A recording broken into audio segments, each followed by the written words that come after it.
वमन नुअम्मिरहु नुनक्किसु फिल खल्क़ि, जो बूढ़ा हो जाता है उसका बचपन लौट जाता है। अल्लाह ताला ने ऐसा सिस्टम बनाया है, इंसान जैसे जैसे बूढ़ा होता चला जाएगा उसका बचपन लौटता चला जाएगा, वो चिड़चिड़ा होता चला जाएगा, वो जिद्दी होता चला जाएगा। जब तुम्हारी माँ बूढ़ी हो जाए, जब तुम्हारा बाप बूढ़ा हो जाए और बात बात पे चिड़चिड़ापन दिखाने लगे, जिद करने लगे, तो तुम अपना बचपन याद कर लेना। तुम जब जिद करते थे तुम्हारे माँ बाप कभी बुरा नहीं मानते थे, तुम्हारी जिद को पूरा किया करते थे, तुम बात बात पे सवाल किया करते थे, तुम्हारी माँ कभी तुम्हारे सवालों से थकती नहीं थी, तुम्हारा बाप तुम्हारे सवालों से कभी नाराज नहीं होता था। ओ बूढ़े माँ बाप, जिनके बूढ़े माँ बाप हैं, मेरे प्यारे साथियों, उन बूढ़े माँ बाप की कदर करो। फरमाया उनको उफ भी न कहना, वला तनहरहुमा, उनसे डांट करके झटक करके गुस्से से बात न करना। वकुल लहुमा कौलन करीमा हर्रमा अलैकुमुल मैता, ऐ ईमान वालो तुम पर अल्लाह ताला ने मुर्दार हराम किया है। मुर्दार हराम है, मरा हुआ जानवर जिसको अल्लाह के नाम से ज़बह न किया गया हो, जो खुद से मर गया हो, वो मुर्दार तुम्हारे लिए हराम है। वद्दम, और खून भी हराम है, बहता हुआ जो खून होता है वो हमारे लिए हराम है। हाँ, कलेजी की शक्ल में वो खून जमा हुआ है वो हलाल है, लेकिन बहता हुआ जो जानवर का खून है वो हराम है। वलहमल खिंजीर, और सूअर का गोश्त हराम है। वमा उहिल्ल बिही लिगैरिल्लाह, और जिस चीज पर अल्लाह के सिवा किसी और का नाम लिया जाए, खाजा साहब का नाम लिया जाए, बड़े पीर साहब का नाम लिया जाए, किसी नबी का नाम लिया जाए, किसी वली का नाम लिया जाए, किसी देवी का नाम लिया जाए, किसी देवता का नाम लिया जाए, ईसा मसीह का नाम लिया जाए, किसी का भी नाम लिया जाए, वमा उहिल्ल बिही लिगैरिल्लाह, जिस तरीके से मुर्दार हराम है, जिस तरीके से खून हराम है, जिस तरीके से सूअर का गोश्त हराम है, उसी तरीके से जिस चीज पर गैरुल्लाह का नाम लिया जाए वो चीज। मुसलमानों, आज तुम ख्वाजा मोइनुद्दीन अजमेरी के नाम पे तुम बिरयानियां बंटवा रहे हो। जो ये काम कर रहा है उसे शर्म से चुल्लू भर पानी में डूब मरो। अरे उससे बड़ा फ्रॉडिया कौन होगा, उससे बड़ा धोखेबाज कौन होगा जो नमाज में कहता है इय्याका नअबुदु व इय्याका नस्तईन, ऐ अल्लाह हम तेरी ही इबादत करते हैं और तुझी से मदद मांगते हैं। और जब मस्जिद के बाहर निकलता है तो किसी को ख्वाजा गरीब नवाज कहता है, किसी को गौसे आजम कहता है, किसी को दस्तगीर कहता है। कभी मदीने जा करके वहां गुंबद खजरा के सामने हाथ बांध करके दुआएं करता है अल्लाह के रसूल से। मेरे प्यारे साथियों, कुरान कह रहा है वाबुदुल्लाह वला तुशरिकू बिही शैया, अल्लाह की इबादत करो और अल्लाह के साथ जर्रा बराबर भी तुम शिर्क मत। ये मत भूल जाओ कि तुम ला इलाहा इल्लल्लाह के मानने वाले। सर पे टोपी लगा लेने से और गोश्त खा लेने से तुम मुसलमान नहीं हो जाओगे जब तक तुम शिर्क से अपने दामन को नहीं बचाओगे। दुनिया का सबसे बड़ा पाप यही शिर्क है मेरे प्यारे साथियों। अगर तौबा किए बगैर दुनिया से मर गए और शिर्क से तौबा नहीं की तो अल्लाह ताला क्या बचने का, नजात का कोई रास्ता नहीं। इसीलिए अल्लाह के प्यारे नबी फरमाते हैं मन क़ाला ला इलाहा इल्लल्लाहु खालिसन मिन क़िबली नफ्सिही दखलल जन्नह, जो ला इलाहा इल्लल्लाह पढ़ेगा, जो तौहीद का इकरार करेगा और मरते दम तक तौहीद पर कायम रहेगा, जो शिर्क नहीं करेगा वो जन्नत में जाएगा। ऐ बरारी वालों, वो हरिशपुर वालों, इस तौहीद की हिफाजत करना और अल्लाह का शुक्र अदा करना, ये तौहीद आपको फ्री में मिल गई है। आपको इसके लिए कोई मेहनत नहीं करनी पड़ी, कोई कुर्बानी नहीं देनी पड़ी। आपके बाप भी तौहीद पर थे, आपके दादा भी तौहीद पर थे, आप तौहीद वाले घराने में पैदा हुए और आपके घर में शिर्क नहीं हो रहा है, तो ये बहुत बड़ी नेमत है। इस नेमत की कदर करना मेरे भाइयों, और अपनी आने वाली नस्लों को भी तौहीद सिखा करके जाना। कहीं ऐसा ना हो आपका बच्चा बेंगलोर में पढ़ रहा है, आपका बच्चा मुंबई में जॉब कर रहा है, आपका बच्चा कलकत्ता में जॉब कर रहा है और आपने उसकी तरबियत मजबूत नहीं की, और जहां पर वो जॉब कर रहा है या जहां पे वो पढ़ाई कर रहा है वहां के एटमॉस्फेयर से और वहां के माहौल से प्रभावित होकर, मुतासिर होकर आपका बेटा तौहीद को छोड़ दे, और वो शिर्क वाले काम करने लगे, मज़ारों पर भी सजदे करने लगे, पत्थर के बुतों के आगे सजदे करने लगे, गैर मुस्लिमों के त्योहार में भी शिरकत करने लगे। और आपका बेटा आपसे कहे अब्बा आप तो बहुत कट्टरपंथी हैं, हम लोग तो बड़े लिबरल और सेकुलर हैं। अगर आपका बेटा ऐसा सेकुलर और लिबरल बन रहा है कि अपने दीन और ईमान से समझौता कर रहा है तो ये बहुत बड़े खतरे की घंटी है। मेरे प्यारे साथियों, अपनी तौहीद की भी हिफाजत करो और अपनी आने वाली नस्लों की भी तौहीद की हिफाजत करो। आज हालात बहुत नाजुक हैं। बिहार और झारखंड के छोटे छोटे गांवों से अब ये खबरें आ रही हैं। मुसलमान लड़की व्हाट्सएप पर किसी से चैटिंग करती थी, गैर मुस्लिम लड़का था, भाग गई उसके साथ और अगले दिन जाकर के थाने में उसने कहा कि मैं हिंदू धर्म स्वीकार कर रही हूं, मैं इस्लाम को छोड़ रही हूं, मैं जो है इसके साथ शादी कर रही हूं, इस्लाम और ईमान को त्याग रही हूं। और मीडिया वाले उसको कवरेज, ऐसे मामला तो अगर यही उल्टा हो जाए तो साहब वो बहुत बड़ा जुर्म हो जाएगा। और अगर मुसलमान लड़की जाकर के इस तरीके से इस्लाम को छोड़ दे तो मीडिया वाले हाथों हाथ लेते हैं और उसको खूब प्रचार करते हैं। ये हालात क्यों आए हैं मेरे प्यारे साथियों? इसलिए कि हमने आज अपने बच्चों और बच्चियों को दीन की तालीम देना बंद कर दिया है। आज हमारे घरों में दीन की तालीम ना के बराबर है, तौहीद की तालीम ना। और मैंने जुमा के खुतबे में जो बात कही थी फिर से कह रहा हूं, अपने जुमा के खुतबे के निजाम को मजबूत बनाओ मेरे प्यारे साथियों, और जुमा की नमाज में औरतों को जरूर शामिल करो। ये बहुत जरूरी चीज है वरना आने वाले वक्त में आपको पछताना पड़ेगा। वाबुदुल्लाह वला तुशरिकू बिही शैया, तुम अल्लाह की इबादत करो और अल्लाह के साथ किसी को शरीक मत करो। उसके बाद फरमाया वबिल वालिदैन एहसाना, और अपने माता पिता के साथ, अपने माँ बाप के साथ तुम अच्छा सलूक करते रहो। जरा गौर करो मेरे भाइयों, हुकूकुल इबाद का नंबर आया तो अल्लाह ताला ने सबसे पहले माँ बाप का जिक्र किया, इसलिए कि सारे लोगों में हुकूकुल इबाद में अगर पहला नंबर किसी का तो आपके माँ बाप का है। जिस माँ ने 9 महीने आपको पेट में रखा है, जिस बाप ने खून पसीने की कमाई से आपको चलना सिखाया है, जिस बाप ने आपको जिंदगी की धूप छांव से गुजरना सिखाया है, उस बाप की कदर करो, उस माँ की कदर करो। मैं ये नहीं कहता कि आज नौजवान नस्ल अपने माँ बाप से मोहब्बत नहीं करती है, बहुत सारे अच्छे बच्चे भी हैं माँ बाप से बहुत प्यार करते हैं। मगर एक बात बोलता हूं, जो मोहब्बत माँ बाप अपनी औलाद से करते हैं, औलाद वो मोहब्बत चाह करके भी अपने माँ बाप से नहीं कर सकती। आप छोटे से थे, कहीं पर भी आपने पेशाब कर दिया, कहीं पर भी पाखाना कर दिया, माँ बेचारी रोटी बना रही थी, किसी ने आके कहा मुन्ने ने पाखाना कर, माँ को गुस्सा आया, मगर मासूम बच्चा था, माँ गई, उसने बच्चे की गंदगी को साफ किया, बच्चा रो रहा था, माँ ने पुचकारा, दुलार किया, प्यार किया, बच्चे को धुला करके आई, बच्चा हंसने लगा। और इसी का जब अपोजिट होता है, और अल्लाह ना करे किसी माँ पर ये नौबत आए, किसी बाप पर ये नौबत आए, जब वो माँ और बाप बिस्तर पर इस हालत में पहुंच जाएं कि वो बेचारे बाथरूम नहीं जा सकते, वो अपनी गंदगी को अपने हाथ से साफ नहीं कर सकते, और बेटे को करना पड़ रहा है, बेटी को करना पड़ रहा है, तो वो कर तो देंगे मगर नाक पर रुमाल रख के और हाथ रख के करेंगे, वो उस दिल और खुशी के साथ नहीं कर सकते जो माँ ने आपके साथ किया था मेरे साथ। ये फर्क है माँ की मोहब्बत में और आपकी माँ से मोहब्बत में। मेरे प्यारे साथियों, जब तक माँ बाप जिंदा है उनकी कदर करो। कुरान कहता है इम्मा यबलुगन्ना इंदकल किबरा अहदुहुमा औ किलाहुमा फला तकुल लहुमा उफ।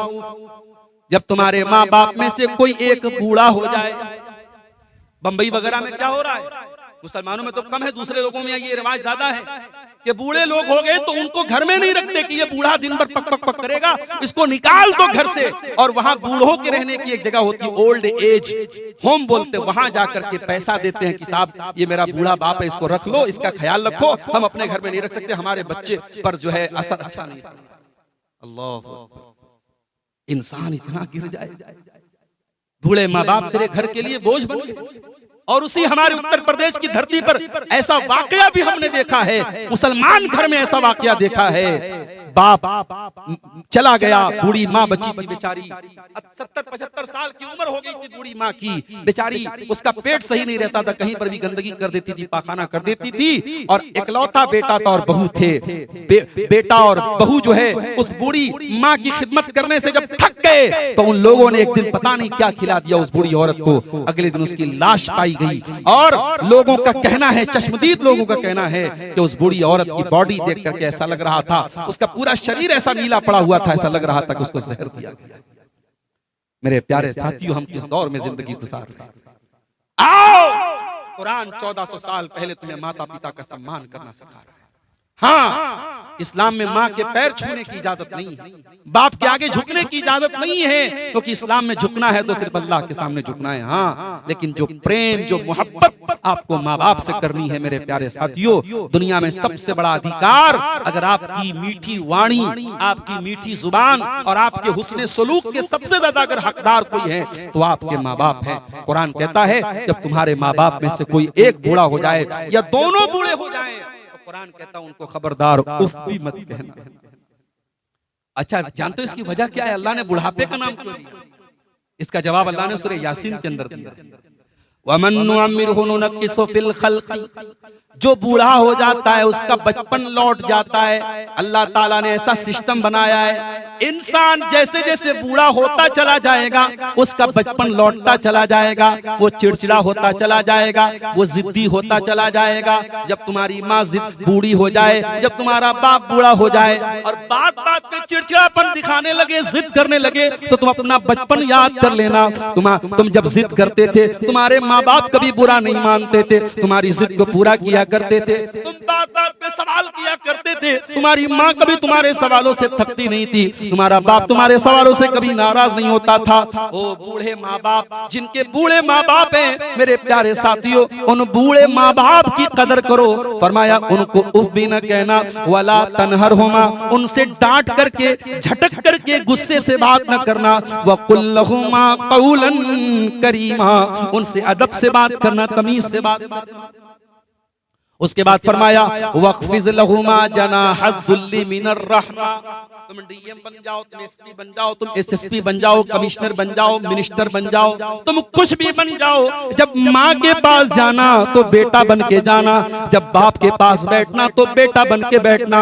माँ को अपनी कुर्सी का पावर न दिखाना, बाप को अपने ओहदे का पावर न दिखाना। फरमाया वक़्फ़िज़ लहुमा जनाहद्दुल्ली मिनर रहमा, अपने माँ बाप के सामने डाउन टू अर्थ हो जाना, अपने आप को डाउन कर देना, अपने आप को झुका देना। और ये दुआ भी अल्लाह ने सिखा दी, वक़ुर रब्बिरहमहुमा कमा रब्बयानी सगीरा, और ये दुआ पढ़ते रहना कि ऐ मेरे परवरदिगार, मेरे माता पिता पर तू रहम फरमा, मेरे माँ बाप पर तू दया कर। ऐ अल्लाह, जिस तरीके से बचपन में उन्होंने मुझको पाला है। कितने लोगों को ये दुआ याद है, रब्बिरहमहुमा कमा रब्बयानी। आज ये दुआ भी बहुत सारे लोगों को याद नहीं है। आज बाप का इंतकाल हो जाए, माँ का इंतकाल हो जाए तो बेटा इस काबिल भी नहीं है कि अपने बाप और माँ के जनाजे की नमाज पढ़ सके ढंग से, उसकी दुआएं तक उसको याद नहीं है। और आप इन मदरसों को हकीर समझते हैं, इन मौलवियों को हकीर समझते हैं। मेरे प्यारे साथियों, कम से कम एक बेटे को तो ऐसा बनाओ, एक बच्चे को तो ऐसा बनाओ, एक बच्ची को तो ऐसा बनाओ कि जब आपका इंतकाल हो जाए तो वो बच्चा और बच्ची अल्लाह के सामने दुआ कर सके, रब्बिरहम कमा रब्बयानी सगीरा, ऐ अल्लाह मेरे माँ बाप पर रहम फरमा, जिस तरीके से उन्होंने बचपन में मुझको पाला। तो हुकूकुल इबाद में पहला नंबर मेरे प्यारे साथियों माँ बाप।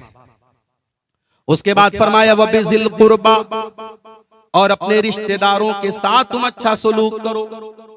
जब तुम दुनिया में आए अकेले नहीं आए, कोई माँ है, कोई बाप है, कोई दादा है, कोई नाना है, कोई चाचा है, कोई ताया है, कोई फूफा है, कोई खाला है। इन रिश्तों में तुम घिर करके पैदा हुए, ये रिश्ते अल्लाह ने बनाए थे। इसीलिए सूरह निसा की पहली आयत में अल्लाह ने फरमाया या अय्युहन्नासु तक़ू रब्बकुमुल्लज़ी खलक़कुम मिन नफ्सिन वाहिदा व खलक़ मिनहा ज़ौजहा व बत्त मिनहुमा रिजालन कसीरन व निसाअ फत्तक़ुल्लाहल्लज़ी तसाअलून बिही वल अरहाम। अल्लाह ने फरमाया मेरे बंदो, तुम अल्लाह से डरो और रिश्तों को तोड़ने से डरो, रिश्तों को काटने से डरो। अपने चाचा से रिश्ता खत्म न करना, भाई से रिश्ता खत्म न करना, दादा से रिश्ता खत्म न करना, मामू से रिश्ता खत्म न करना। कभी ऊंच नीच हो जाए, कभी किसी बात पे झगड़ा भी हो जाए, फरमाया ला यहिल्लु लिमुस्लिमिन अन यहजुरा अखाहु फौqa सलास। 3 दिन से ज्यादा किसी से ताल्लुक तोड़ के मत बैठ जाना, किसी से 3 दिन से ज्यादा रिश्ता मत तोड़ लेना। आज हमारे यहाँ जरा गौर कीजिए, गांव घर की आम कहानी, भाई भाई में बातचीत बंद है, चाचा भतीजे में बातचीत बंद है। कहीं के तो बेटा बाप से बात नहीं करता है, बेटा माँ से बात नहीं करता। और यही नहीं, रिश्ते तो रिश्ते होते हैं मेरे भाइयों। इंसान जब कभी किसी से रिश्ता तोड़ लेता है तो मरने के टाइम बच्चों से कह के जाता है, खबरदार मैं दुनिया से जा रहा हूं, चाचा से रिश्ता मत रखना, ताया से रिश्ता मत रखना। अपने बच्चों को भी गलत बात की वसीयत करके, अगर बाप ऐसी कोई वसीयत करके भी जाता है तो कुरान और हदीस का हुक्म यही है, ला ताअता लि मखलूकिन फी मासियतिल खालिक, अल्लाह को नाराज करके माँ बाप की बात भी नहीं मानना है। रिश्तों को जोड़ने की कोशिश करो मेरे भाइयों, रिश्तों को तोड़ने की कोशिश मत करो। जानते हो जब अल्लाह ने इस दुनिया को बनाया तो रिश्ता, जिसको अरबी में रहम बोलते हैं, ये रिश्ता जाकर के अल्लाह के दामन में जाकर के पनाह ले लेता है। और रिश्ता अल्लाह ताला से कहता है कि ऐ अल्लाह, कल दुनिया में लोग रिश्ते को तोड़ेंगे तो कहां लोग पनाह लेंगे, किसकी पनाह लेंगे? अल्लाह तेरी पनाह लेंगे।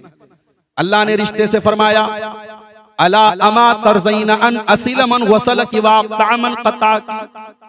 ऐ रिश्ता, क्या तू ये नहीं चाहता कि जो तुझको जोड़े मैं उसको जोड़ूं, जो तुझको तोड़े मैं उसको तोड़ूं? जो रिश्ते को जोड़ेगा अल्लाह उसको जोड़ेगा, जो रिश्ते को तोड़ेगा अल्लाह उसको। इसलिए मेरे भाइयों, अगर 4 पैसे अल्लाह ने दिए हैं, मस्जिदों में देते हो बहुत अच्छी बात है, मदरसे में देते हो बहुत अच्छी बात है, कब्रिस्तान में देते हो बहुत अच्छी बात है, लेकिन अगर तुम्हारे रिश्तेदारों में, तुम्हारे भाई बंधुओं में, तुम्हारे खानदान में, तुम्हारे रिश्तेदारों में अगर कोई गरीब है, जरूरतमंद है, पहले उसकी मदद करो मेरे प्यारे से। अल्लाह के नबी फरमाते हैं, अस्सदक़तु अला ज़िर्रहिम सिंतान, अपने रिश्तेदार को जब आप दान देते हैं, जब सदका देते हैं, जब ज़कात देते हैं, तो आप डबल सवाब पाएंगे। एक रिश्तेदारी का सवाब पाएंगे और दूसरे ज़कात का और सदका खैरात का सवाब पाएंगे। लेकिन हाँ, हर रिश्तेदार को ज़कात नहीं दे सकता। बाप अपने बेटे को ज़कात नहीं दे सकता, बेटा अपने बाप को ज़कात नहीं दे सकता, बीवी अपने शौहर को ज़कात नहीं दे सकती। जिन रिश्तेदारों की कफालत हमारे जिम्मे, उनको हम ज़कात नहीं, हाँ उनकी मदद कर सकते, पैसा दे सकते, लेकिन हम ज़कात की कोई रकम उनको नहीं दे सकते। तो अपने रिश्तेदारों की मदद किया करो मेरे साथ, और ऐसी मदद करो कि रात के सन्नाटे में जाकर के कुछ दे दो।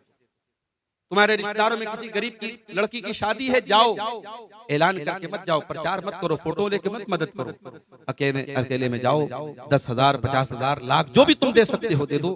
आपकी बेटी की शादी है, मेरी बहन है वो, आप इसको खर्च कर देना। इस तरीके से भी आप नेकी कर सकते हो मेरे साथ।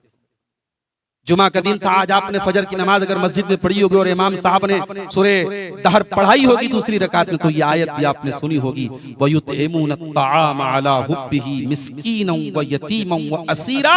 अल्लाह के नेक बंदे गरीबों को खाना खिलाते हैं, यतीमों को खाना खिलाते हैं, कैदियों को खाना खिलाते हैं, और जब खाना खिलाते हैं तो क्या कहते हैं, इन्ना ला नुरीदु मिनकुम जज़ाअन वला शुकुरा इन्ना नखाफु मिन रब्बिना यौमन अबूसन कमतरीरा। हमें तुमसे कोई थैंक यू, कोई शुक्रिया, कोई बदला नहीं चाहिए, हम तो अल्लाह से अपना बदला चाहते हैं। मेरे प्यारे साथियों, अपने रिश्तेदारों के काम, और अगर किसी रिश्तेदार से आपकी अनबन हो गई है तो जा करके बात खत्म कर दो। अगर आपको अपनी नाक कटवानी पड़ जाए, अगर आपको ऐसा लगता है कि मैं गया तो दुनिया यही कहेगी मैं झुक गया, मेरी नाक कट गई, तो मेरे प्यारे साथियों, अगर झगड़ा खत्म करने के लिए नाक कट जाए तो ऐसी नाक को कटवा लेना। अगर दुनिया की नजर में तुम झुक गए तो झुक जाना, मगर बात को खत्म कर देना, इसके बदले में तुमको जन्नत में महल मिलेगा। अल्लाह के नबी फरमाते हैं, अना ज़ईमुन बिबैतिन फी रबदिल जन्नह, मैं जन्नत के किनारे उस एक मकान की गारंटी देता हूं उस इंसान को, लिमन तरकल मिरा व इन कान मुहिqqन, जो हक पर होने के बावजूद झगड़ा छोड़ दे। आप हक पर है, आप सही हैं, सामने वाला गलत है, लेकिन अगर आप झगड़ा खत्म कर दें जाकर के, भाई चलो जो हुआ सो हुआ, बात खत्म करो, अगर आपने झगड़ा खत्म कर दिया, मेरे प्यारे साथियों, दुनिया की बड़ी से बड़ी दौलत इसके सामने क्या हैसियत रखती है। नबी ने फरमाया जन्नत में आपको महल मिलेगा। आज कलकत्ता जैसे शहर में बॉलीवुड का एक्टर शाहरुख खान जब अपना होटल लेता है, तो कलकत्ता में गया तो लोगों ने मुझको दिखाया कि कई करोड़ का ये होटल जो है शाहरुख खान ने लिया है। आज कलकत्ता जैसे शहर में करोड़ों का कोई होटल अगर कोई ले रहा है तो बॉलीवुड का एक एक्टर ले रहा है जिसके पास करोड़ों की दौलत है। मेरे प्यारे साथियों, मैं कहता हूं ये करोड़ों के होटल और ये अरबों की दौलत जन्नत के 1 स्क्वायर फीट एरिया के मुकाबले भी कुछ नहीं है। अल्लाह के नबी ने फरमाया लमौज़उ सौतिन फिल जन्ना, जन्नत में एक कोड़ा रखने की जगह, जन्नत में 1 स्क्वायर फीट का एरिया दुनिया की तमाम नेमतों से बेहतर है। मेरे प्यारे साथियों, अगर अपने रिश्तेदार से झगड़ा खत्म करने पर आपको जन्नत में एक मकान मिल रहा है तो ये घाटे का सौदा नहीं है। जाओ और बात खत्म कर दो। चाचा से अगर बिगाड़ है तो बिगाड़ खत्म करके दोस्ती कर लो। भाई से अगर बातचीत बंद है जाके बात खत्म कर लो। मेरे भाइयों, यकीन करो आपके कारोबार में भी बरकत होगी, आपकी रोजी रोटी में भी बरकत होगी। जब खानदान में मेल और मोहब्बत होगा, आपकी उम्र में भी अल्लाह ताला बरकत देगा, आपकी रोजी रोटी में भी बरकत देगा अल्लाह। एक मिसाल याद आई, हजरत आयशा रजी अल्लाह ताला अन्हा, उनका एक मर्तबा कुछ इख्तिलाफ हो गया उनके भांजे के साथ, हजरत अब्दुल्ला बिन जुबैर। हम सब जानते हैं कि खाला का दर्जा इस्लाम में माँ के बराबर, खाला जो होती है माँ की बहन, उसका दर्जा माँ के बराबर है। हजरत आयशा खाला थी, उनकी बहन हजरत अस्मा के बेटे अब्दुल्ला बिन जुबैर थे, और अब्दुल्ला बिन जुबैर रजी अल्लाह ताला अन्हु बड़े पाए के सहाबी हैं। उन्होंने हजरत आयशा की किसी बात पर एतराज कर दिया और बड़े सख्त अल्फाज में कह दिया कि मैं आयशा को रोकूंगा, मैं अपनी खाला को रोकूंगा और ये काम नहीं करने दूंगा। हजरत आयशा को ये बात पता लगी, हजरत आयशा को बहुत बुरा लगा और उन्होंने बड़े गुस्से में कसम खा के कहा कि आज के मैं अब्दुल्ला बिन जुबैर से बात नहीं करूंगा। सहाबा थे तो इंसान, सहाबा कोई फरिश्ते नहीं थे, हमारी और आपकी तरह वो भी इंसान थे। उनके बीच में भी नाराजगी होती थी, झगड़ा होता था। हजरत आयशा अपने भांजे से नाराज हो गई। हम और आप होते तो सोचते क्या फर्क पड़ता है, खाला अगर नाराज हो जाए तो हो जाए। अगर हम पैसे वाले हैं, अगर हम इज्जत वाले हैं, अगर हमारा समाज में नाम है तो हम किसी के सामने झुकने वाले नहीं हैं। मगर वो सहाबा थे। हजरत आयशा से जब नाराजगी हुई, अब्दुल्ला बिन जुबैर को अपनी गलती का एहसास हुआ, आए अपनी खाला के पास, ऐ मेरी खाला जान, मुझे माफ कर दीजिए, मैंने गलत बात बोल दी, मुझे ऐसा नहीं बोलना चाहिए था, ऐसा जुमला नहीं इस्तेमाल करना चाहिए था। उन्होंने बहुत माफी मांगी, मगर अब हजरत आयशा अपने भांजे को माफ करने को तैयार नहीं हुई। आखिर में अब्दुल्ला बिन जुबैर ने एक आइडिया लगाया, उनके दिमाग में एक आइडिया आया। उन्होंने 2 सहाबा से बातचीत किया। ये कौन 2 सहाबा थे? एक का नाम मोहम्मद इब्न मसलमा था, दूसरे का नाम मुझे याद नहीं आ रहा है। 2 लोग थे। ये दोनों सहाबी जो थे, ये अल्लाह के रसूल के नानिहाल से इनका ताल्लुक था। नानिहाल समझते हैं आप? यानी माँ का जो मायका होता है, पता नहीं आपके यहाँ शेरशाबादी में क्या बोलते हैं उसको, तो उर्दू में नानिहाल बोलते हैं। तो जो नानिहाल का जो रिश्ता था, अल्लाह के नबी बहुत मोहब्बत करते थे अपने नानिहाल के रिश्तेदारों से, तो हजरत आयशा भी नबी के रिश्तेदारों से बहुत मोहब्बत करती थी। अब्दुल्ला बिन जुबैर ने आइडिया लगाया और नबी के नानिहाल के 2 सहाबा से कहा कि आप लोगों को मेरा मसला हल करना है और चल करके मेरी खाला को मना लेना है। ये तीनों लोग जब पहुंचे हजरत आयशा के घर में, बुखारी के अल्फाज हैं, इन्होंने दरवाजे पर जाके सलाम किया, अस्सलामु अलैकुम व रहमतुल्लाहि या उम्मुल मोमिनीन, ऐ उम्मुल मोमिनीन आपके ऊपर सलाम हो। हजरत आयशा ने सलाम का जवाब दिया। इन्होंने कहा अनदखुल, क्या हम अंदर आ जाएं? हजरत आयशा तो अंदर थी, उनको पता नहीं था कि इब्ने जुबैर भी आए हैं, मेरे भांजे भी आए हैं। उन्होंने कहा ठीक है अंदर आ जाओ। जब ये तीनों लोग अंदर गए, अंदर पर्दा लगा हुआ था, पर्दे के उस पार हजरत आयशा थी, इस पार तीनों लोग। जरा गौर करो, नबी की बीवी है, सबकी माँ है, पूरी उम्मत की माँ है, और जाहिर है कि हजरत अब्दुल्ला बिन जुबैर के सामने हजरत आयशा उम्रदराज भी है। लेकिन इन तीनों लोगों के आने के बाद जब ये तीनों अंदर गए तो हजरत आयशा सामने नहीं आई, पर्दे में थी। पता ये चला कि मुसलमान औरत हर हाल में पर्दा करती है अपने गैर महरम के लिए, चाहे वो उम्रदराज भी हो जाए, लेकिन वो पर्दे का एहतमाम करती है। आज जवान जवान लड़कियां बगैर पर्दे की घूमती रहती हैं, और ये कहा जाता है कि पर्दा तो दिल का होता है, दिल का पर्दा होता है, आंखों का क्या भरोसा है। मेरे प्यारे साथियों, क्या नबी के सहाबा से ज्यादा साफ सुथरा किसी का दिल हो सकता है? क्या नबी की बीवियों से साफ सुथरा किसी का दिल हो सकता है?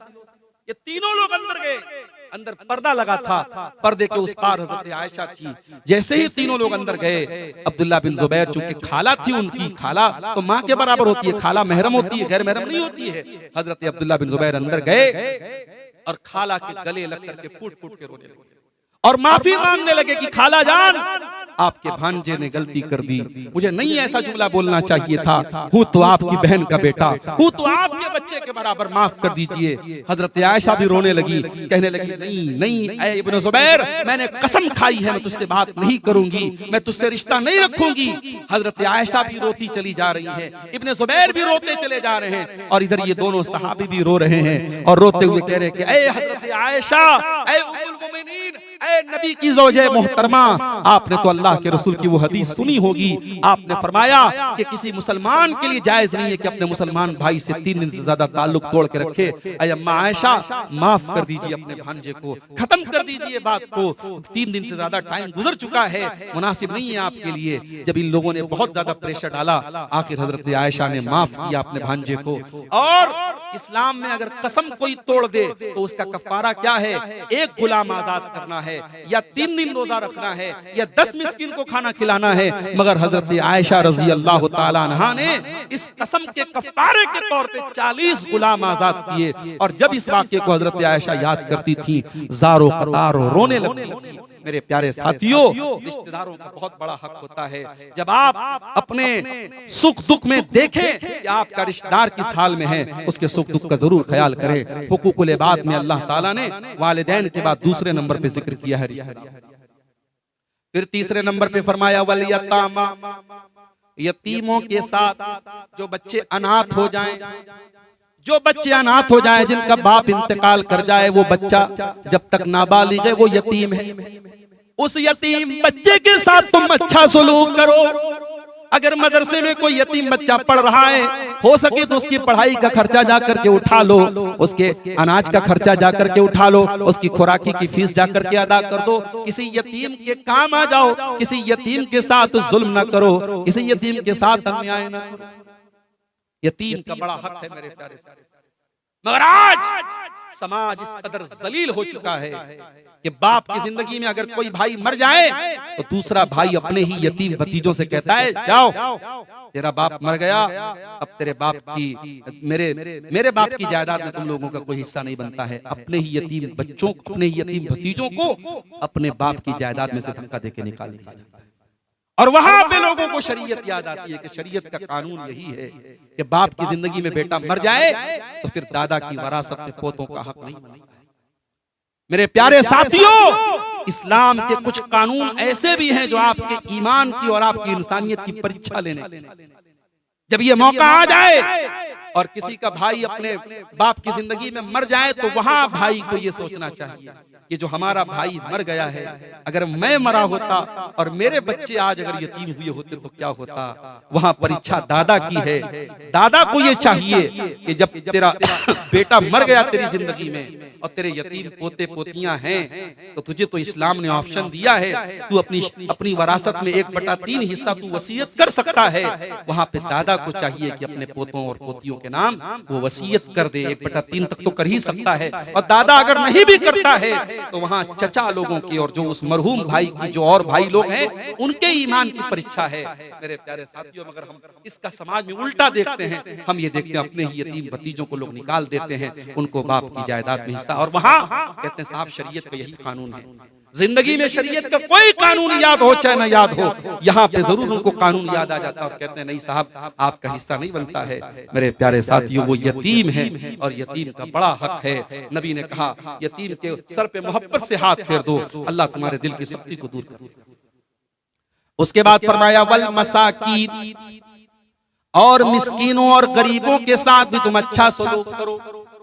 तुम अगर पैसे वाले हो, तुम्हारा मकान बहुत अच्छा है, तो जो गरीब है, जो कमजोर है, जो बेचारा झोपड़ी में रहता है, उस बेचारे को हकीर न समझो। अपनी दौलत पर तुम अहंकार न करो, गुरूर न करो। उस गरीब की मदद करो। मदद नहीं कर सकते तो कम से कम बेइज्जती मत करो, इंसल्ट मत करो। उसके बाद फरमाया वल जारि जिल कुर्बा, और अपने उन पड़ोसियों के साथ भी अच्छा सलूक करो जो पड़ोसी भी हैं और रिश्तेदार भी हैं। अगर आपके घर के बगल में आपका भाई रहता है तो पड़ोसी भी है, रिश्तेदार भी है, उसके साथ तुम्हें ज्यादा अच्छा सलूक करना है। वल जारिल जुनूबी, और अगर पड़ोसी है लेकिन रिश्तेदार नहीं है तब भी उसके साथ अच्छा सलूक। पड़ोसी है और रिश्तेदार है तो डबल हक है, और पड़ोसी है और रिश्तेदार नहीं है तब भी हक है। यहाँ तक कि अगर पड़ोसी है और वो गैर मुस्लिम है, हमारी कास्ट का नहीं है, हमारे धर्म का नहीं है, तब भी मेरे प्यारे साथियों हमें उसके साथ अच्छा सलूक करना है। इस्लाम में धर्म और जात के आधार पे पड़ोसी को कोई तकलीफ पहुंचाने की इस्लाम में इजाजत नहीं है। अगर गैर मुस्लिम भी है तो उस पड़ोसी के साथ आपको अच्छा सलूक करना है। ये बात याद रखो। आज भारत में जितना भी नफरत का माहौल पैदा हो चुका है, लेकिन अगर आपके गांव में गैर मुस्लिम आपके साथ रहते हैं तो आपको उनके साथ वही भाईचारा और वही अखलाक अपनाना है जो इस्लाम आपको शिक्षा देता है और तालीम देता है। पड़ोसी का बहुत बड़ा हक है, आप पेट भर के खाएं और आपका पड़ोसी भूखा रहे, ये इस्लाम की तालीम नहीं है मेरे प्यारे साथियों। चाहे वो रिश्तेदार हो, चाहे रिश्तेदार ना हो, मुसलमान हो चाहे ना हो, अगर पड़ोसी है तो उसका बहुत बड़ा हक है। अब दो तीन चीजें और बयान करके मैं बात खत्म करूंगा। अल्लाह ने फरमाया वस्साहिब बिल जंबी, जो आपके सफर का साथी है। आप ट्रेन में जा रहे हैं, दिल्ली जा रहे हैं, कलकत्ता जा रहे हैं, ट्रेन में आपके साथ जो आदमी बैठा है उसको तकलीफ मत पहुंचाओ, उसके साथ कोई बुरा सलूक मत करो। अब जब ट्रेन में और बस में सफर करने वाले के साथ आपको अच्छा सलूक करना है तो आपकी जो पत्नी है, जो वाइफ है आपकी, वो तो सारी जिंदगी आपके सफर में आपकी हम सफर हैं। इसीलिए उलमा ने इस आयत की तफसीर में लिखा कि वस्साहिब बिल जम में बीवी भी शामिल है, जो आपकी जिंदगी भर की हम सफर है। बीवी के साथ अच्छा सलूक करो, बीवी को नौकरानी मत समझो, बीवी को गुलाम मत समझो, बीवी को ऐसा मत समझो कि तुम आका हो, तुम्हारी नौकरानी है। बीवी से मोहब्बत करो, बीवी को इज्जत दो। अल्लाह ने फरमाया तुम्हारे पहलू के जो साथी हैं उनके साथ भी तुम अच्छा। उसके बाद फरमाया वब्नी सबील, और अगर कोई परदेसी है, कोई दूसरे स्टेट से, दूसरे इलाके से आया, मेहमान बन के आया, मेहमान की इज्जत करो, परदेसी के काम आओ।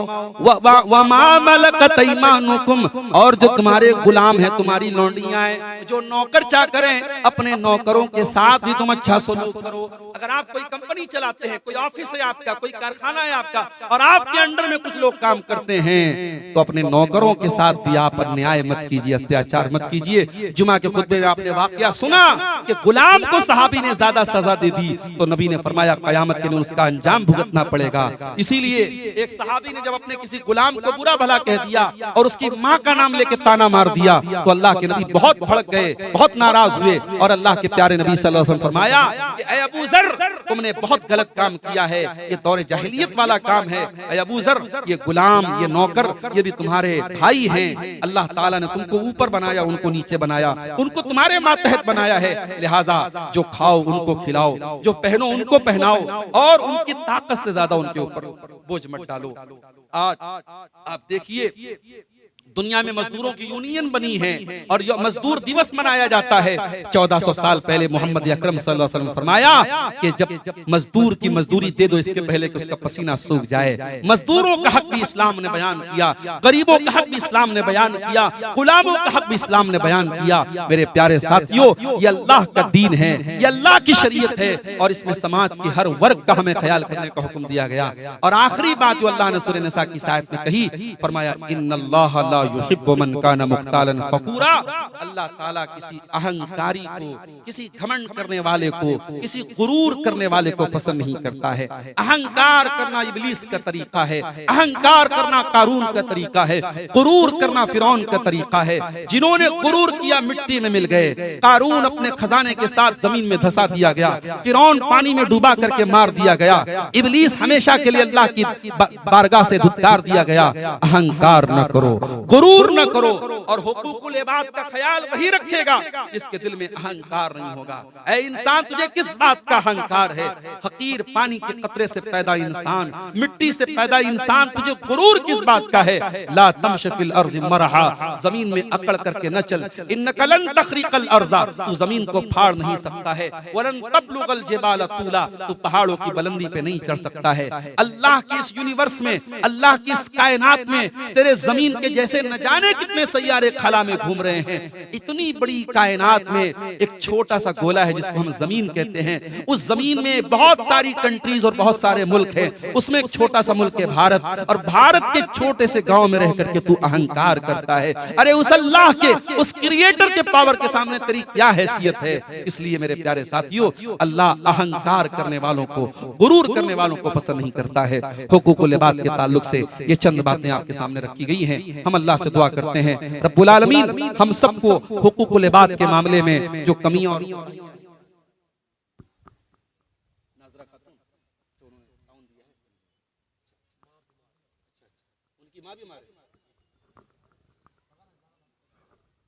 ये किसी नाजरा खातून नाम की खातून है, वो बीमार है, उनकी माँ बीमार है, उनकी माँ बीमार हैं। अल्लाह ताला उनको शिफाए कामिला अजला अता फरमाए। उनकी तरफ से कुछ मस्जिद के लिए ताउन भी आया है, अल्लाह कबूल फरमाए। अल्लाह ताला हम सबको कहने सुनने से ज्यादा अमल की तौफीक अता फरमाए। मैं एक मरतबा फिर हरीशपुर के इस गांव के तमाम लोगों का, यहाँ के इमाम साहब का, और हमारे ये जो हमारे शेख हैं जामिया सल्फिया में हमारे मुआसिरीन में से थे, अल्लाह इनको भी जज़ाए खैर दे। बड़ा खूबसूरत आपने ये प्रोग्राम आज सजाया, और दिन के बावजूद और काम वगैरह छोड़ करके, अपनी मसरूफियात को छोड़ करके आप बैठे और गौर से आपने तकरीरों को सुना। अल्लाह ताला आप सबके जमा होने को, हम सबके जमा होने को कबूल फरमाए। अल्लाह कहने सुनने से ज्यादा हम सबको अमल की तौफीक अता फरमाए। और हमारे बीच में अगर हुकूकुल इबाद को लेकर के कोई लापरवाही और कोताही है, किसी भाई का अपने भाई से रिश्ता बंद है, किसी ने अपनी बहन से बोलचाल बंद रखी है, कहीं पे बाप बेटे में बातचीत बंद है, अल्लाह उन तमाम लोगों को सही समझ दे और हुकूकुल इबाद को अदा करने की तौफीक अता फरमाए। अल्लाह जब तक हमें दुनिया में जिंदा रखे, इस्लाम पर जिंदा रखे और हमारा खात्मा ईमान पर हो। आमीन व आखिर दावाना अनिल हम्दुलिल्लाहि रब्बिल आलमीन। वस्सलामु अलैकुम व रहमतुल्लाहि। जी, आपके खुतबा के माध्यम से एक बात आई, बच्चा वाला, गोद वाला। किसी ने एक सवाल पूछा कि मैं हॉस्पिटल से बच्चा लिया हूँ, उनके माँ बाप के बारे में पता नहीं है, तो उनके निकाह कैसे पढ़ाएगा? देखिए, ये बहुत पेचीदा सिचुएशन आती है कि अगर आप ऐसा बच्चा लेते हैं जिसकी वल्दियत का अता पता नहीं है, तो कुरान करीम में उसके बारे में ये बताएगा कि तब भी वो आपका बेटा नहीं है। फ़इख्वानुकुम, तब भी दीनी रिश्ते में वो तुम्हारा भाई होगा। अब आप बाप की हैसियत से पाल रहे हैं, वो आपको अब्बा जान कह सकता है, बाप कह सकता है, मगर आप वालिद नहीं हो जाएंगे। तो ऐसे बच्चों की वल्दियत में किसका नाम लिखवाया जाए या किसका नाम लिया जाए? तो ऐसी सूरत हाल में उलमा ने ये लिखा है, फतवा दिया है कि ऐसे अब्दुल्ला लिख दिया जाएगा। अब्दुल्ला माने अल्लाह का बंदा, तो वहां पर भी इंसान अपना नाम नहीं लिखेगा, अब्दुल्ला लिख करके वल्दियत में दर्ज कराएगा। जी, अगला सवाल है, कैंसर, कोढ़ या सांप के काटने से या आग से जलकर मरने से क्या इनके हिसाब किताब में कुछ कमी आएगी? देखिए, हिसाब किताब में कमी तो नहीं आएगी। हदीस में ये आता है कि जो पेट की बीमारी में इंतकाल कर जाए वो शहीद है, जो जल करके मर जाए वो शहीद है, जो अपनी जान बचाने के लिए कत्ल हो जाए वो शहीद है। तो यहाँ जो अल्लाह के रसूल ने शहीद कहा है, तो कैंसर वगैरह भी अगर पेट में है, तो उस हदीस में जिसमें पेट की बीमारी का जिक्र आया है, तो उलमा ने कहा कि पेट के अंदर कोई भी बीमारी में अगर इंतकाल करता है तो उसमें कैटेगरी में आ जाता है। इसी तरीके से जो औरतें डिलीवरी, बच्चे की डिलीवरी के दौरान इंतकाल होता है, उनके बारे में भी अल्लाह के नबी ने फरमाया कि वो शहीद है। तो शहीद का मतलब क्या है?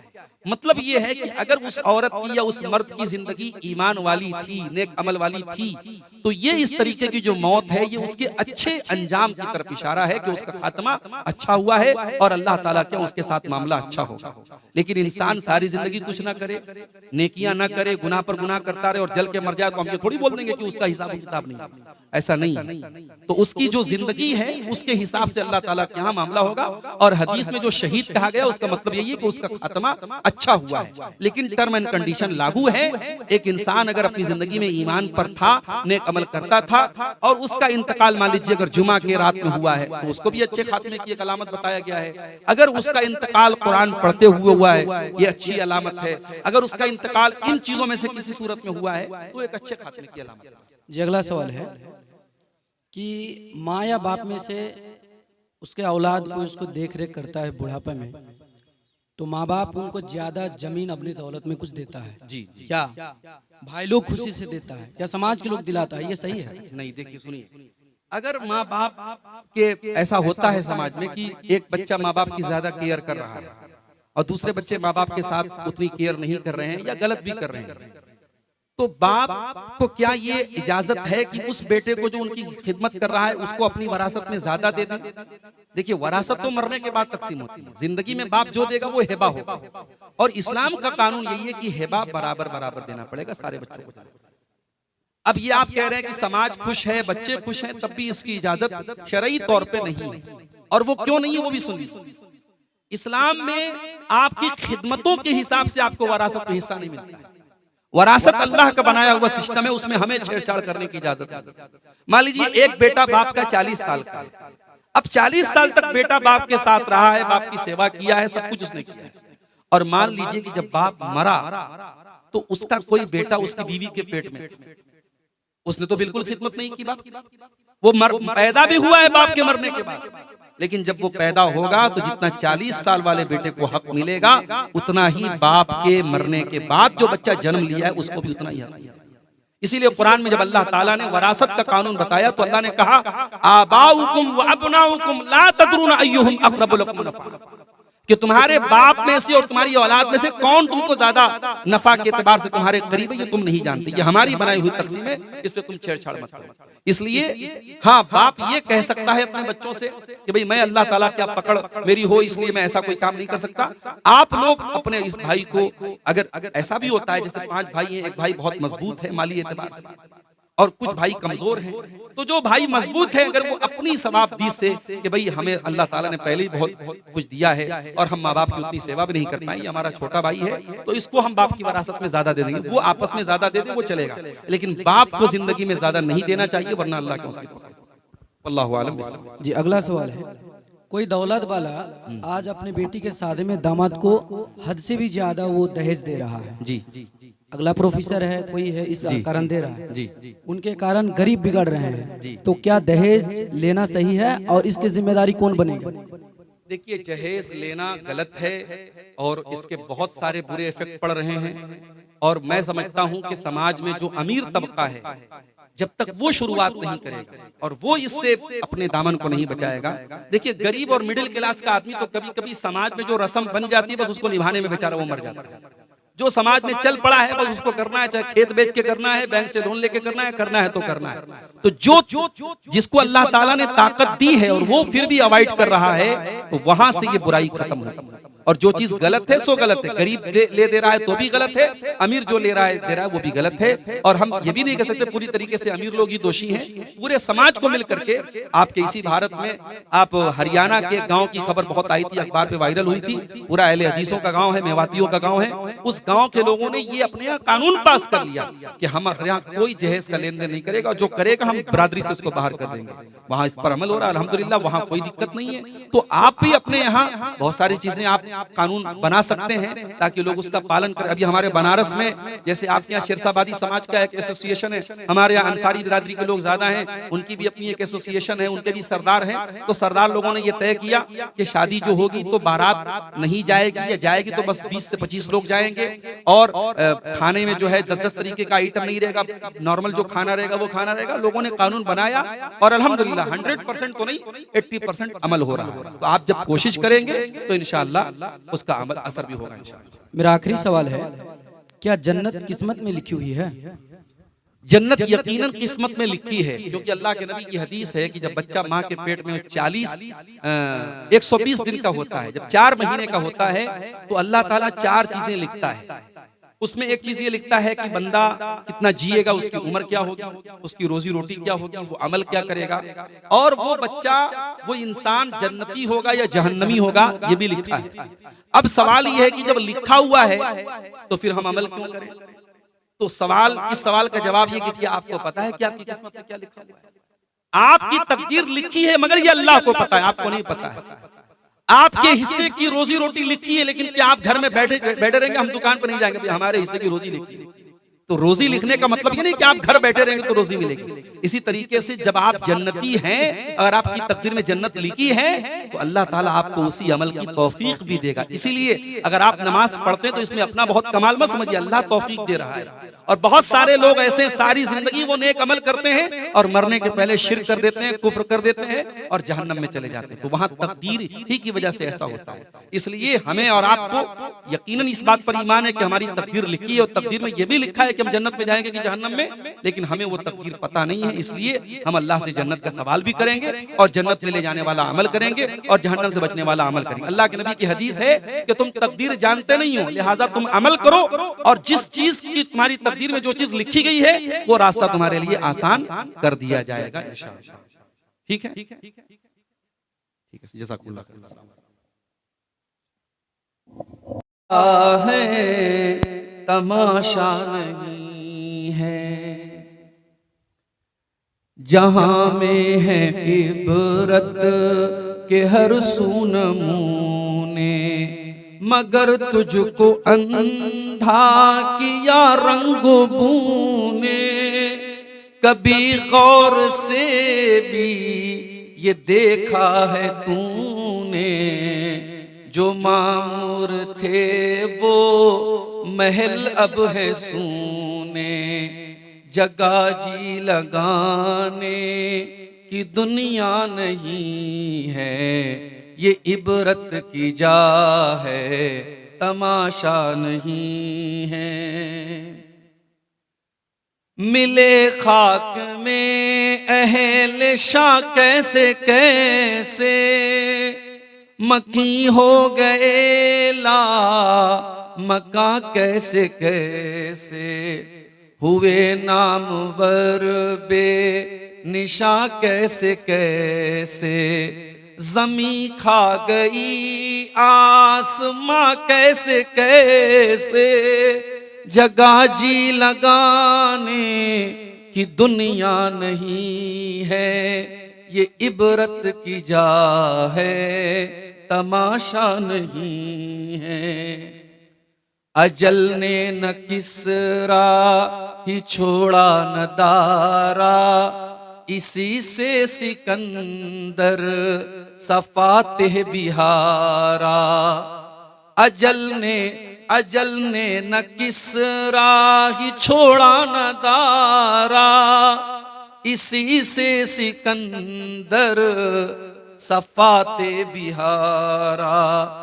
हर एक को छोड़ के क्या क्या हसरत सिधारा, हर एक को छोड़ के क्या क्या हसरत सिधारा, पड़ा रह गया सब यही ठाट सारा। जगह जी लगाने की दुनिया नहीं है, ये इबरत की जा है, तमाशा नहीं है। तुझे पहले बचपन में बरसों खिलाया, जवानी ने फिर तुझको मजनू बनाया, बुढ़ापे ने फिर आके क्या क्या सताया, अजल तेरा कर देगी बिल्कुल सफाया। जगह जी लगाने की दुनिया नहीं है, ये इबरत की जा है, तमाशा नहीं है। यही तुझको धुन है रहूं सबसे बाला, हो जीनत निराली हो फैशन निराला, जिया करता है क्या यूं ही मरने वाला, तुझे हुस्न जाहिर ने धोखे में डाला। जगह जी लगाने की दुनिया नहीं है, ये इबरत की जा है, तमाशा नहीं है। मोहतरम उलमाए किराम, बुजुर्गों और दोस्तों, नौजवान साथियों, माँ और बहनों, प्यारे बच्चों, हरीशपुर बरारी सेमापुर में आज खुतबे जुमा आपने सुना और फौरन जुमा के बाद आपने ये ऐलान भी सुना कि बाहर स्टेज लगा है और प्रोग्राम होगा। और आपके इमाम साहब ने कहा कि 2 घंटा मौलाना की तकरीर हो। 2 घंटा का नाम सुन के मुझे वो गन्ना याद आने लगा जिसको मशीन में बार बार डाला जाए। और आखिर में जब गन्ना बेचारा हाथ जोड़ के कहने लगे भाई बस कर, तो वो वाला हाल मुझे याद आ गया। मैं सफर से आया और आते ही फौरन टाइम ओवर हो रहा था, 12:15 बजे ही खुतबा शुरू होने वाला था, 12:30 के करीब खुतबा शुरू हुआ। और फिर खुतबे के फौरन बाद जब मुझे ये सुनने में आया कि फौरन तकरीर होगी, तो मुझे लगा कि ये तो बहुत अजीब बात होगी। लेकिन बहरहाल शेख तौहीद साहब ने भी मोर्चा संभाला, असर की अजान तक उन्होंने खिताब किया, और अभी असर के फौरन बाद हम और आप बैठे हैं। और मैं समझता हूं कि सीमांचल की धरती पर ये एक नया एक्सपेरिमेंट है, एक नया तजर्बा है, और ये कामयाब तजर्बा। आप रात में जब जलसा करते हैं, खास तौर से सर्दी के इस मौसम में, और चाहे आप मुझे बुलाएं चाहे किसी और आलिम को बुलाएं जो आपके प्रधान वक्ता होते हैं, मिन मुकर्रिर होते हैं, उनको आप रात में 12 बजे बुलाते हैं, बल्कि कहीं कहीं 1 बजे 1:30 बजे भी बुलाते हैं। सर्दी का मौसम है, बहुत सारे लोग जा चुके होते हैं, और थोड़े बहुत जो लोग होते भी हैं तो अब हमें रात में जबरदस्ती उनको सुनाना पड़ता है। लेकिन दिन में अच्छी धूप निकली है और खुशगवार हवाएं चल रही हैं, और आप भी सुकून से बैठे हैं, और चंदा वंदा का भी कोई मामला नहीं है। डायरेक्ट आपके सामने मुझे तकरीर करना है। हाँ, बहुत लंबी तकरीर इसलिए नहीं करूंगा कि रात में भी मुझे एक जलसे में जाना है, और जो मिन जिस प्रोग्राम के लिए मैं कटिहार में आज आया हूँ, आज नीमा में मनिहारी में प्रोग्राम है, वो लोग भी बार बार फोन कर रहे हैं, कटिहार शहर में वो लोग पहुंच गए हैं, तो मैं बहुत लंबी तकरीर करने के पक्ष में नहीं हूं। आपने खुतबा जुमा सुन लिया है, बहुत सारी बातें आपके सामने आ गई हैं। अगर देखा जाए तो अमल करने के लिए उतनी बात भी काफी है। खैरुल कलाम मा कल्ला व दल्ला, अरबी में कहावत है कि सबसे बेहतरीन बात वो है जो कम हो लेकिन उसके अंदर बातें मजबूत हों, दलील के साथ हों, तो वो बातें आपके सामने आ जाए। अब इस वक्त मैं जो तकरीर कर रहा हूं आपके सामने, उसी जुमा के खुतबे के एक पॉइंट को मैं थोड़ा सा कंटिन्यू कर रहा हूं आपके सामने।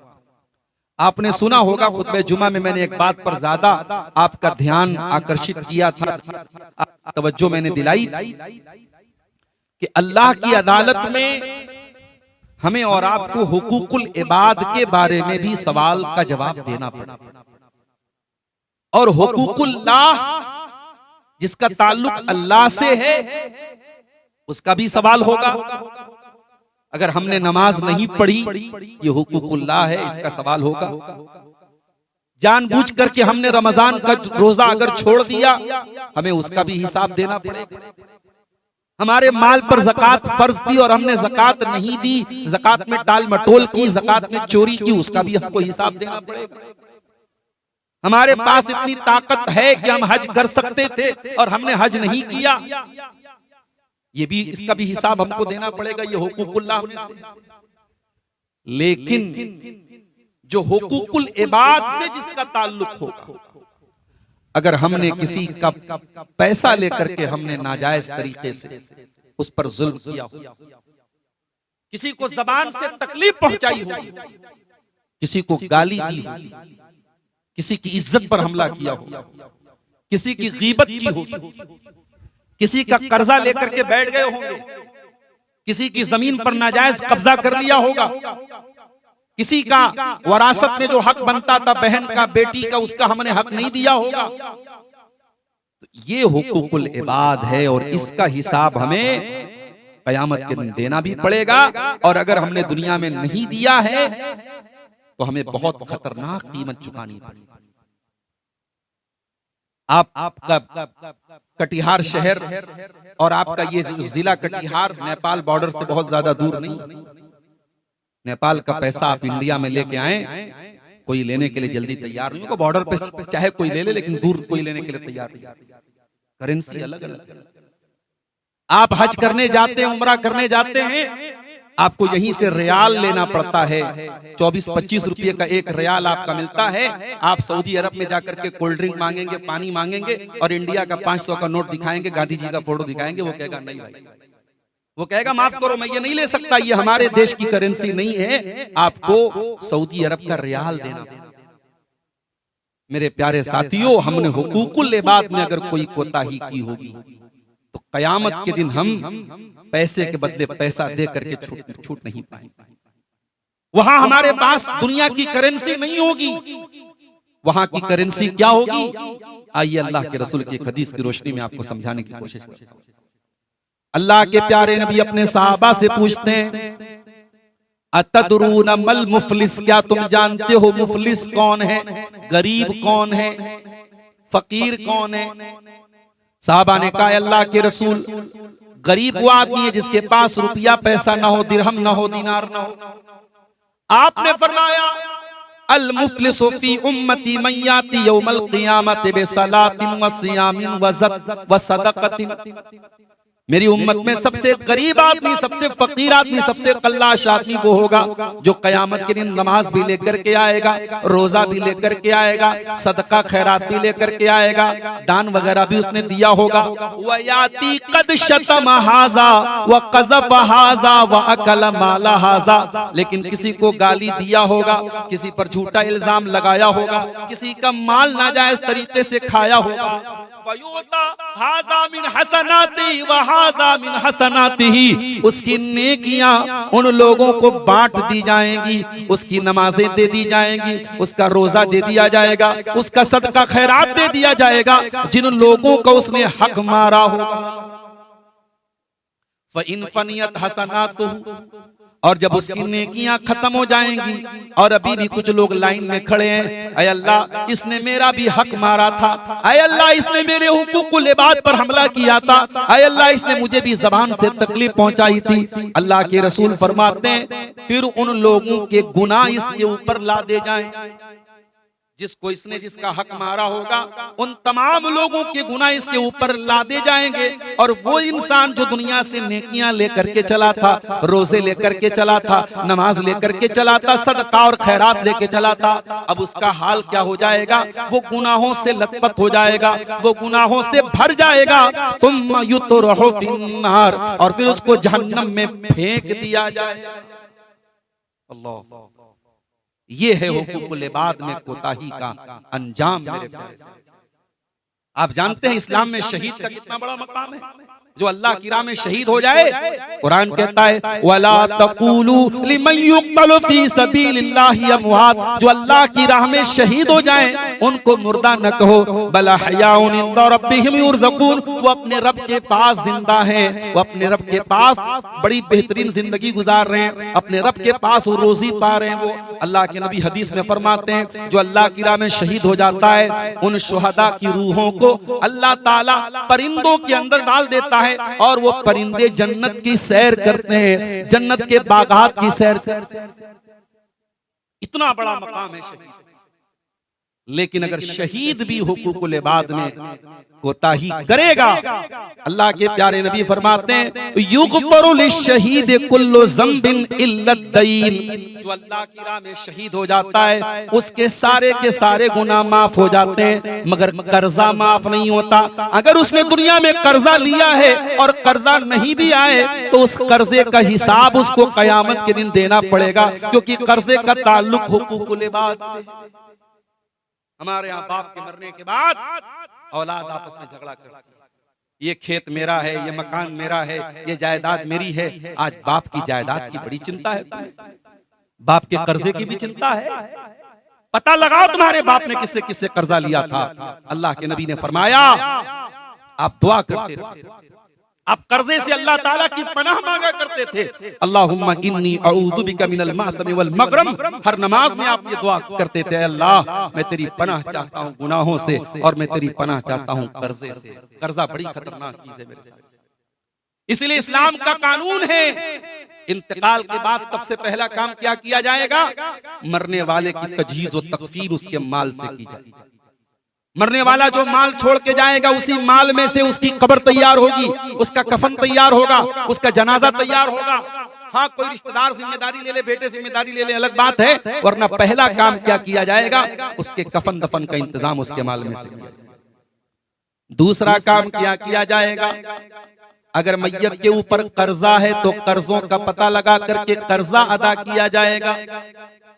तीसरा काम ये किया जाएगा, अगर मैयत ने वसीयत की थी, अपनी कोई जमीन कब्रिस्तान को दे रहा था, ईदगाह को दे रहा था, मस्जिद को दे रहा था, मदरसे को दे रहा था, किसी गरीब को दे रहा था, तो ये देखा जाएगा जो उसने वसीयत की है, अगर उसके पूरे माल का 1/3 से ज्यादा वसीयत की है, तो 1/3 से ज्यादा जो वसीयत है उसको इनवैलिड और अवैध माना जाएगा।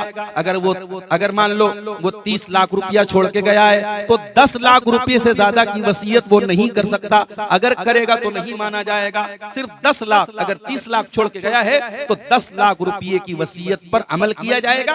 उसने अगर ईदगाह में दिया था ईदगाह में दे दिया जाएगा, कब्रिस्तान के लिए दिया था कब्रिस्तान में दे दिया जाएगा, मस्जिद के लिए बोला था मस्जिद के लिए दे दिया। यहाँ एक मसला और याद रखो, हमारे यहाँ कुछ लोग अपने बेटों को वसीयत कर देते हैं, बेटी को वसीयत कर देते हैं, मेरे मरने के बाद ये वाला खेत मेरे बड़े बेटे को दे देना, ये वाला मकान मेरे छोटे बेटे को दे देना। ला वसीयत ले वारिसिन, अल्लाह के रसूल की हदीस है, जो वारिस है, बेटा वारिस है, बेटी वारिस है, आप बेटा और बेटी को वसीयत नहीं कर सकते। बेटा बेटी तो ऑटोमेटिक आपकी वरासत में हिस्सा पाएंगे। वसीयत हमेशा गैर वारिस को की जाती है। मिसाल के तौर पर अगर आपने कोई बच्चा गोद ले लिया है, बच्चा अगर आपने पाला है, कोई बच्चा अगर आपने गोद ले लिया है, पाल सकते हैं, शर्त यह है कि आप उस बच्चे की वल्दियत में अपना नाम नहीं लिखवाएंगे। बच्चे का बाप जो है वो ओरिजिनल बाप, उसका नाम वही चलेगा, आप अपना नाम नहीं चला सकते। अब ये अलग बात है, हमारे देश में चूंकि कानूनी पेचीदगी बहुत सारी आती है, आधार कार्ड पे, पैन कार्ड पे, राशन कार्ड पे आपने अपना नाम चढ़ा लिया हो तो वो एक मजबूरी की सूरत में तो जायज हो सकता है, लेकिन जहां इस्लामी तौर तरीके पर वल्दियत, जैसे निकाह के टाइम आपको अगर वल्दियत जाहिर करना है तो वहां पे आप ओरिजिनल जो बाप है उसी का नाम आप लेंगे, आप असल बाप का नाम बच्चे के साथ डालेंगे। आपके पाल लेने से वो आपका बच्चा नहीं और ना आपका वो वारिस बनेगा। आप अगर बे औलाद भी हैं और आपने कोई बेटा पाल लिया है तो वो आपका वारिस नहीं होगा। आप अपने माल की वसीयत अगर करना चाहें तो उस बच्चे को जिसको आपने पाला है उसको 1/3 यानी 30 लाख अगर आपने छोड़ा है तो 10 लाख तक आप वसीयत कर सकते हैं, उससे ज्यादा आप वसीयत नहीं कर सकते, वो बाकी सारा माल वारिस। तो ये तीसरा काम करना। चौथा काम क्या करना है? वरासत तकसीम की जाएगी और ये वरासत जितना जल्दी मुमकिन हो मरने वाले के मरने के बाद तकसीम कर दी जाएगी। आज बाप मर जाता है, 20-20 साल तक वरासत का बंटवारा नहीं होता है और बूढ़ी माँ कहती है नहीं मेरे सब बच्चे मेरे साथ रहेंगे, मैं अलग अलग नहीं करना चाहती हूँ। माँ का एहतराम अपनी जगह है, माँ की इज्जत अपनी जगह है, मगर शरीयत का कानून यही है कि मरने वाले की वरासत जो माँ का हक है वो माँ के नाम कर दिया जाए और जो बेटों का है वो बेटों के नाम कर दिया जाए। मुंबई में हमारी जमात के बहुत मशहूर आलिम हैं डॉक्टर उबैदुर रहमान मदनी हफिज़हुल्लाह, उनके वो रहने वाले यूपी के हैं, उत्तर प्रदेश के सिद्धार्थ नगर के रहने वाले हैं। बाप का इंतकाल हुआ, बंबई से फ्लाइट पकड़ के यूपी आए, बाप के जनाजे में शामिल हुए, जनाजे की नमाज पढ़ाई, शाम हुई, सारे भाइयों को इकट्ठा किया, पूरा जायदाद का जमीन का माल का कैलकुलेशन किया और सारे भाइयों में बांट दिया। गांव वाले हैरान, ये कैसा तरीका है? बाप का भी सुबह इंतकाल हुआ और शाम को इन्होंने वरासत बांट दी। कहा यही सही तरीका है, यही कुरान और हदीस का। मेरे प्यारे साथियों, आज हमने माहौल ऐसा बना दिया है कि कुरान और हदीस पर अगर कोई अमल करता है तो हमें अजीब लगता है, लेकिन सही बात यही है कि मरने वाले के मरने के बाद जितना जल्दी मुमकिन हो हम वरासत को बांट दें, जिसका जो हिस्सा बनता है वो उसको हम दें। तो हुकूकुल इबाद में मेरे प्यारे साथियों ये तमाम चीजें आती हैं। अब आइए जरा उस आयत के ऊपर गौर करें जो आयत मैंने खुद मसनूना के बाद आपके सामने पढ़ी है। सूरह निसा की आयत नंबर 36 आयत नंबर 36 है और इस आयत में अल्लाह ताला ने 10 हुकूक बयान किए हैं, इसीलिए उलमा इस आयत को आयतुल हुकूक बोलते हैं। लेकिन बड़ी अजीब बात यह है कि अल्लाह ने एक हक अपना बयान किया है और 9 हक अल्लाह ताला ने हुकूकुल इबाद का बयान किया है, ये बताने के लिए कि मेरे बंदो हुकूकुल इबाद को तुम हल्के में मत लेना, हुकूकुल इबाद को छोटा मत समझना, हुकूकुल इबाद को मामूली मत समझना। अल्लाह ने 10 बातें बयान की, उसमें से एक हुकूकुल्लाह में से है और 9 बातें हुकूकुल इबाद। वाबुदुल्लाह वला तुशरिकू बिही शैया, तुम अल्लाह की इबादत करो और अल्लाह की इबादत में जरा सा भी शिर्क मत करो। जरा सा भी शिर्क करने की इजाजत नहीं है।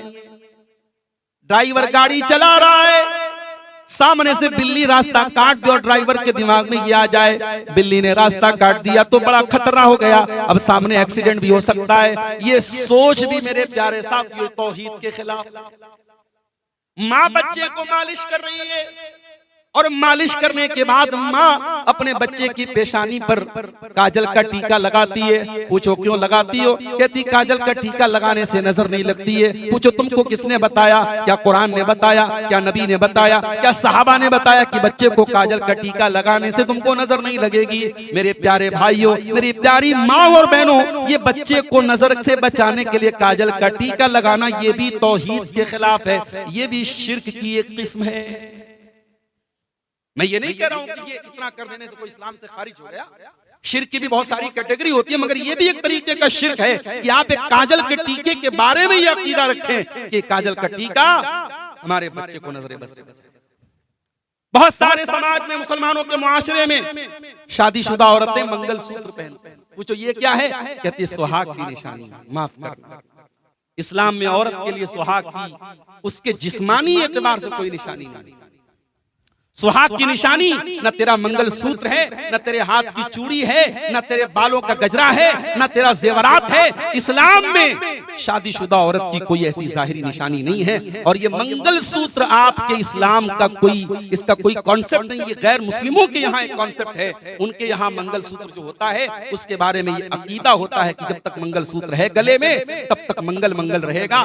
पत्नी जो है वो पति के उसके शादी में उसके सुहाग में रहेगी। उनके यहाँ ये अकीदा होता है। हमारे यहाँ अगर औरतें इस नीयत से पहन रही हैं, माला पहन सकती हैं और लॉकेट पहन सकती हैं, कोई हर्ज की बात नहीं है, लेकिन मंगलसूत्र जो इस अकीदे के साथ पहना जा रहा है ये गलत है और ये भी तौहीद के खिलाफ है। मेरे प्यारे, ये बड़ी बारीक चीज है। कभी कभी ज़बान से निकलने वाली एक चीज भी हमें शिर्क के दायरे तक पहुंचा देती है। अभी मेरा एक प्रोग्राम था जबलपुर में, मध्य प्रदेश में। इत्तेफाक से जिस दिन प्रोग्राम था मैं उस दिन खाली था, मैंने टाइम दे दिया। अब उन लोगों को मालूम नहीं था जहां पे प्रोग्राम का स्टेज लगा वहां पे ख्वाजा साहब के मानने वाले थे। अब ख्वाजा साहब के मानने वाले उसी दिन वो उर्स मना रहे थे। उन्होंने कहा कि ये वहाबी लोगों की चाल है, वहाबी लोगों ने जानबूझ के आज के दिन प्रोग्राम रखा है। अब वो लोग बिल्कुल विरोधी हो गए, हम साहब प्रोग्राम नहीं होने देंगे। मुझे लोगों ने फोन किया, मैंने कोई मसला नहीं, आप प्रोग्राम वहां से हटा दीजिए, मस्जिद में रख लीजिए, हमें कोई प्रॉब्लम नहीं, मस्जिद में रख लीजिए। प्रोग्राम हुआ मस्जिद में। तो जब मैं वहां जबलपुर गया तो क्या देख रहा हूँ, साहब बड़े बड़े डीजे लगे हुए हैं, साउंड लगा हुआ है और ख्वाजा साहब के नाम पे जो है उनके गीत बज रहे हैं और कव्वाली बज रही है। और कहीं शरबत कोई पिला रहा है, कोई चाट खिला रहा है, कोई जो है सब्जी पूड़ी खिला रहा है। ख्वाजा साहब के नाम पे खिलाया जा रहा है। कुरान कहता है